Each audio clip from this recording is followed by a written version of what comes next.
இன்று அவருடைய சத்தம். எழுதியவர் சகோதரர் சகரியா பூனன் அவர்கள். நாள் ஆகஸ்ட் 9. ஆவியானவரின் சத்தம் கேட்டிட கவனம் வேண்டும்.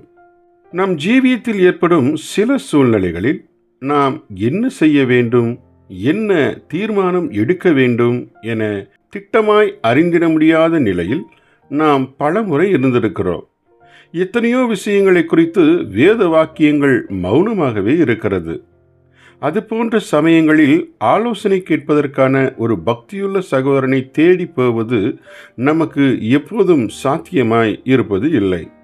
தேவபக்தி நிறைந்த சகோதரர்களின் செய்கைகளை வைத்தோ அல்லது அவர் சொன்ன வாக்கியங்களை வைத்தோ ஒப்பிட்டு தாங்கள் செய்த செயலை நியாயப்படுத்துகிறவர்கள் தங்களின் கெட்ட மனசாட்சியைத்தான் நிரூபணம் செய்கிறார்கள். நாம் யாவரையும் தனித்தனியாய் நடத்தி செல்வதற்கு பரிசுத்த ஆவியானவரையே தேவன் நமக்கு வழங்கியிருக்கிறார்.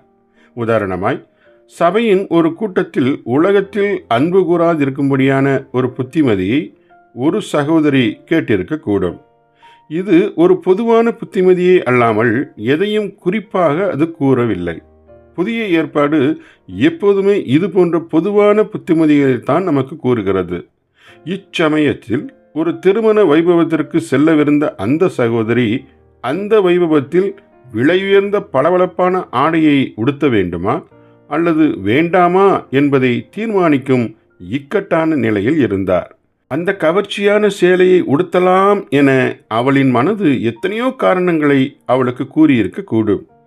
இந்த தருணத்தில்தான் அவளின் மன நோக்கங்களை சோதித்து அறிந்திட வல்ல பரிசுத்த ஆவியானவர் அவளிடம், நீ இந்த ஆடம்பர உடுப்பை உடுத்த விரும்பிய ஒரே காரணம் உன் உலக நண்பர்கள் இடமிருந்தும் உறவினர்கள் இடமிருந்தும் நல்ல மதிப்பை பெறலாம் என்பதே ஆகும் என கூறினார். இவ்வாறாக ஆவியானவர் அவளை குறித்த உண்மையை சொல்லுவதற்கு மிகுந்த பொறுப்புள்ளவராக இருக்கிறார்.